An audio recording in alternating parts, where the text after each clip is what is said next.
salut à tous et à toutes les amis, moi c'est Kenji, j'espère que vous allez bien.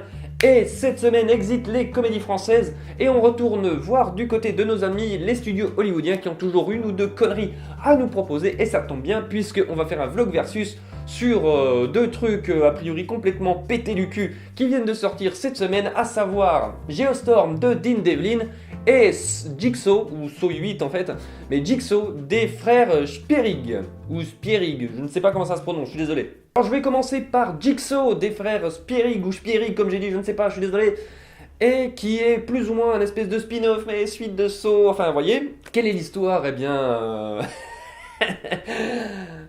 y a-t-il vraiment une histoire dans Saw? Non, bon, pour faire simple, ça se passe 10 ans après la mort de John Kramer, donc 10 ans après les événements de la première saga, enfin de la saga Saw en tout cas. Et soudainement, eh bien, il y a des corps qui réapparaissent et qui portent la marque du tueur au puzzle. Et d'un seul coup, eh bien, va se mettre une espèce en place de psychose. Est-ce que Kramer est vraiment mort? Et pourquoi est-ce qu'il y a un copycat? Tout ça, tout ça. Et en parallèle, on a évidemment un jeu qui se déroule. Voilà, grosso modo, c'est l'histoire de Jigsaw. Alors avant qu'on aille plus loin, je pense que Saw c'est vraiment la saga improbable par excellence. J'en ai déjà parlé vite fait dans un séance vers le futur il y a déjà un moment de ça. Mais en dehors du premier Saw qui est en fait clairement en dehors du lot pour moi, le reste est complètement improbable. Le premier Saw, c'est vrai que ça avait ce côté huis clos un petit peu malsain et un peu angoissant, avec en parallèle une espèce d'enquête pour savoir qui était le tueur, et puis qu'on découvre à la fin qu'en fait il est avec eux. Mais c'est vrai que ça n'avait rien à voir avec les autres sauts. Finalement, saut que la première chose, si on en parle à quelqu'un comme ça, la première chose qu'il va vous dire, ouais, c'est les jeux de torture, etc. Alors que dans le premier, finalement, il n'y a pas ça. Il y a même quasiment pas de gore dans le premier saut, à part finalement le policier, là, le collègue de Danny Glover, qui se fait exploser la tête au shotgun. Ok, c'est un peu visuel, c'est un peu graphique, ok. Mais même à la fin, quand le docteur se coupe le pied, en réalité, c'est quelque chose d'assez peu graphique. Parce qu'on ne le voit pas, on entend, on ressent plus qu'on ne le voit. Et c'était ça qui était intéressant, et c'est parce qu'en effet, c'est James Wan qui fait ça, donc il y a quand même une certaine patte, une certaine volonté, quelque chose. Et puis derrière, il n'y a plus rien. James Wan lâche son bébé un petit peu aux prods qui en font un petit peu ce qu'ils veulent. Malheureusement, même si sur le 2, il était encore scénariste, et puis à partir du 3, me semble-t-il, il a complètement disparu des radars, et à la limite, on le comprend. Il y avait autre chose à faire que ça. Mais Saw, c'est quelque chose d'improbable. C'est-à-dire que les films à partir du 2 jusqu'à la fin, le Saw 3D ou Saw 7, comme on veut bien l'appeler, en fait, c'est ni plus ni moins qu'au début, un tout petit rappel de ce qui s'est passé avant, pour recoller avec les événements. À la fin, vous avez un cliffhanger bien putassier pour vous faire venir au prochain. Et entre, il n'y a absolument rien, c'est du vide. On ne raconte absolument rien. On est juste là pour placer du torture porn. Et c'est ça, c'est du torture porn qui n'a aucun sens. Et en plus, qui se prend relativement beaucoup premier degré. C'est la grosse différence, si vous voulez, avec Destination Finale, Saw. C'est que Destination Finale, c'est tellement capillotracté, c'est que finalement, ça se prend tellement au second degré que ça en devient drôle. Et que le torture porn est là, justement, enfin, tout ce côté torture porn est là dans les destinations finales pour faire plus ou moins rire, parce que c'est complètement capillotracté, c'est complètement dingue. Dans Saw, c'est pas le cas, c'est assez premier degré, c'est assez cru, c'est assez violent. C'est vraiment gore au sens propre du terme. Sauf que ça ne raconte rien. Et pire que ça ne raconte rien, c'est pas bien fait. C'est-à-dire que, enfin, dans le sens, pas dans le sens, ah ouais, c'est bien, on y croit. Non, on y croit, c'est pas le problème. Ce que je veux dire, c'est que le film en lui-même n'est pas bien fait. Ils ont pris, tout simplement parce qu'il y a une volonté des producteurs, tout simplement, de faire le film au plus bas coût possible pour derrière engranger le plus de bénéfices possible. Ce qui fait que on a pris des acteurs à la bite, mais voilà, la grande majorité des acteurs qui jouent dans Saw, dans la saga Saw, franchement, vous les avez pas vraiment vus ailleurs dans d'autres films. Il y a une raison, c'est parce que globalement ils sont assez mauvais et qu'ils jouent un peu à la zeub. Ensuite, on a tourné ça globalement dans des entrepôts désaffectés, dans des trucs où ça coûte pas cher, il n'y a pas beaucoup de décors, c'est bat les couilles. C'est assez mal éclairé, la lumière, enfin le cadrage, enfin tout, la mise en scène s'en bat les couilles, etc. C'est vraiment du pur produit de consommation de base. Et moi, ce qui me frappe, c'est que on a beau avoir des films qui sont qui fondamentalement sont de plus en plus mauvais en fait. Les gens reviennent à chaque fois.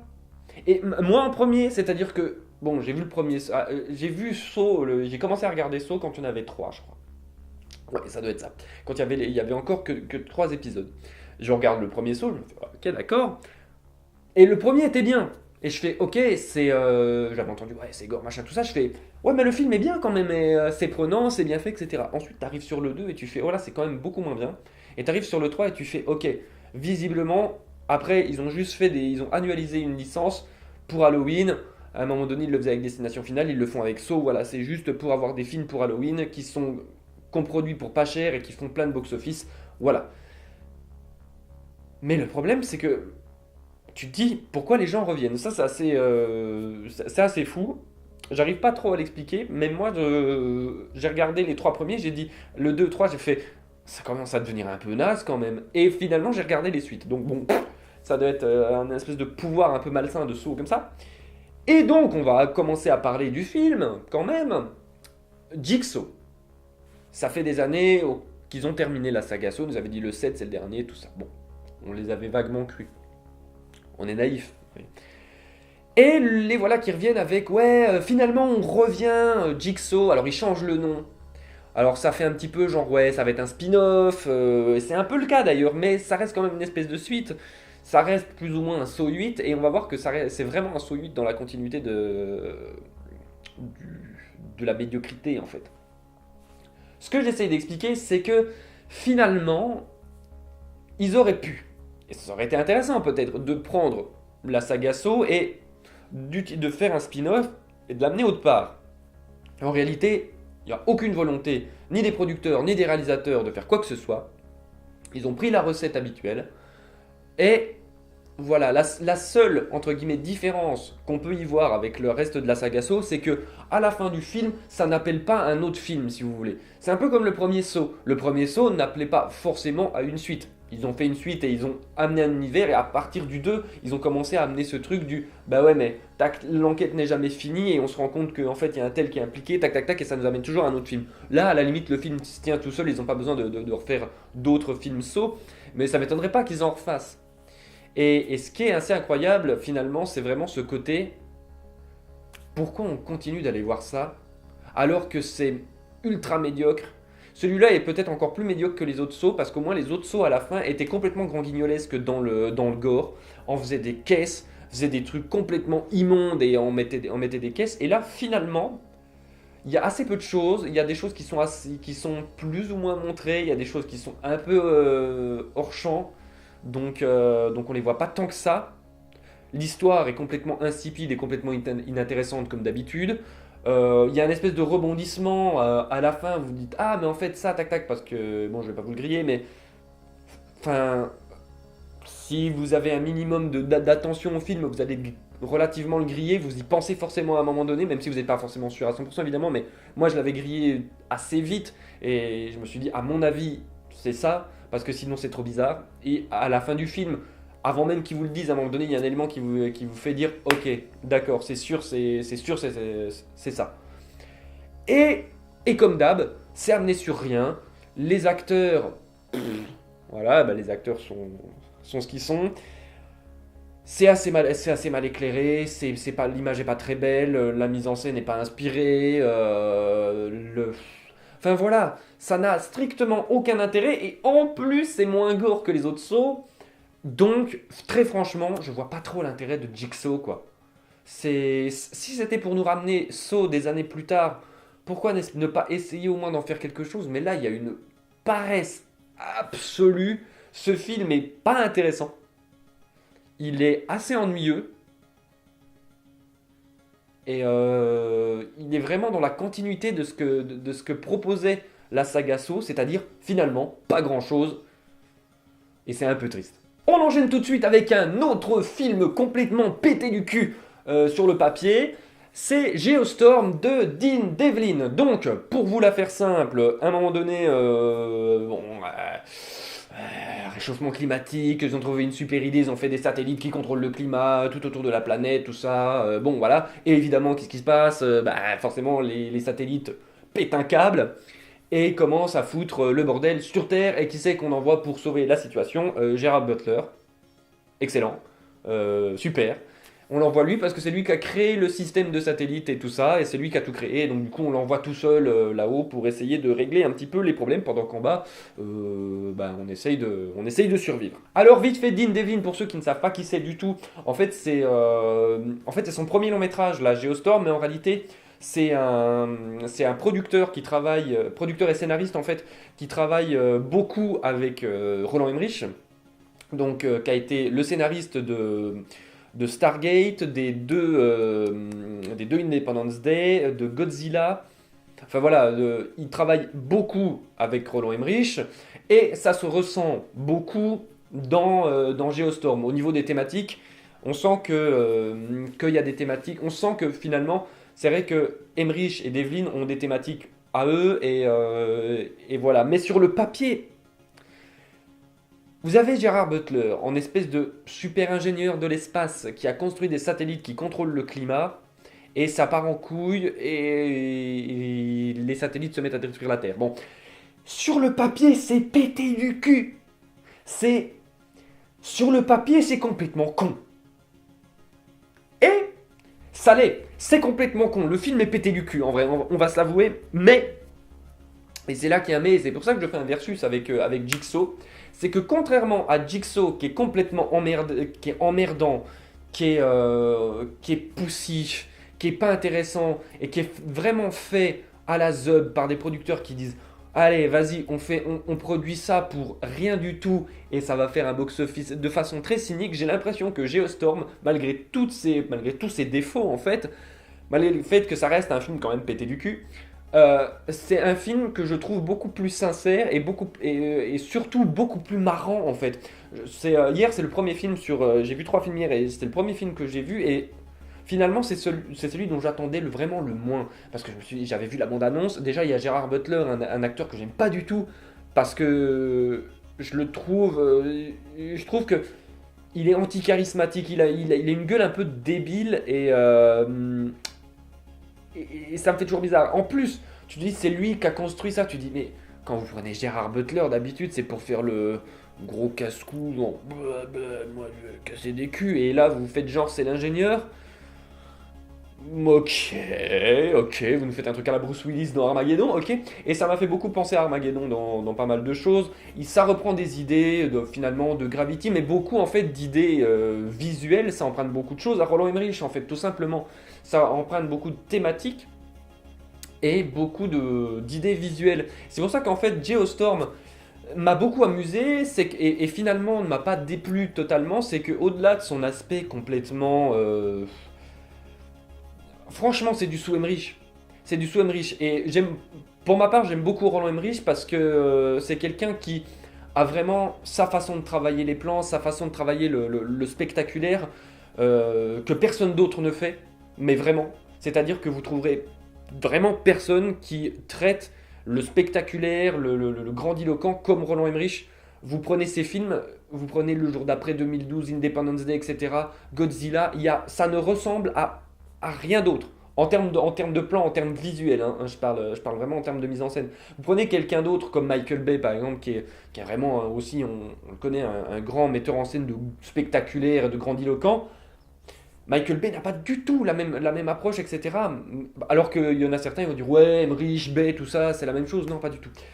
Et Geostorm, finalement, c'est pour ça que je vais pas totalement lui chier dessus, c'est que moi je ressens beaucoup d'envie et de thématiques propres à Emmerich et en fait à Dean Devlin, puisque c'est lui aussi qui scénarise les films d'Emmerich. Hein, j'y sens beaucoup de similarités avec le dernier Independence Day notamment, en termes visuels et de termes d'idées, sauf que finalement, Dean Devlin, et je pense que ça peut s'expliquer du fait que c'est son premier long métrage à lui, vraiment, c'est la première fois qu'il passe derrière la caméra, n'a pas encore forcément toutes les, toutes les clés en main. En tout cas, on sent qu'il y a des envies, mais il y a des choses quand même sur lesquelles on le sent pas forcément très à l'aise.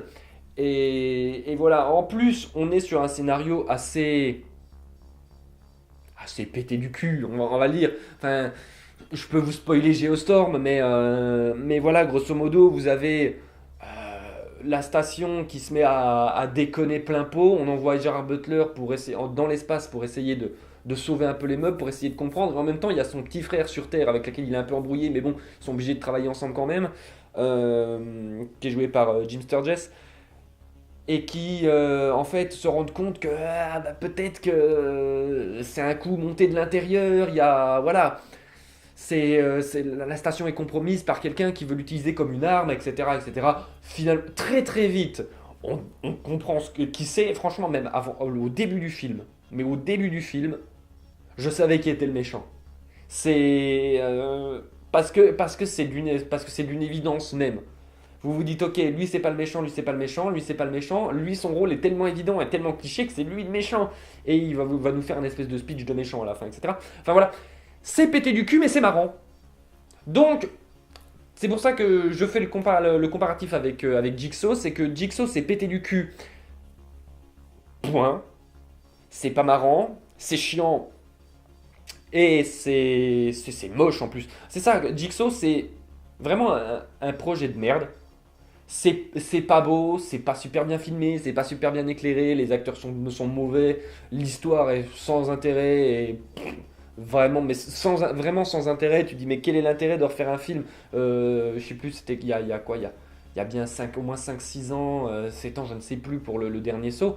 Quel est l'intérêt de reprendre une franchise comme ça 7 ans plus tard si c'est juste pour faire une suite, spin-off sans intérêt, enfin voilà. Alors que Geostorm, tu dis, t'es là devant le film, tu fais What the fuck, dude? Et tu fais. Mais c'est marrant, il y a des choses qui fonctionnent, il y a des choses quand même assez jolies, et c'est pas totalement à jeter. Donc si tu le prends vraiment second degré, c'est relativement marrant. Je pense que c'est la grosse différence peut-être entre ça et des films d'Emmerich, c'est que les films d'Emmerich ont quand même un petit côté second degré qui va faire que finalement les thématiques, etc., sont mieux intégrées pour le spectateur, alors que là, on a vraiment l'impression d'avoir un truc brut de décoffrage premier degré avec finalement un scénario qui est un petit peu à l'arrache.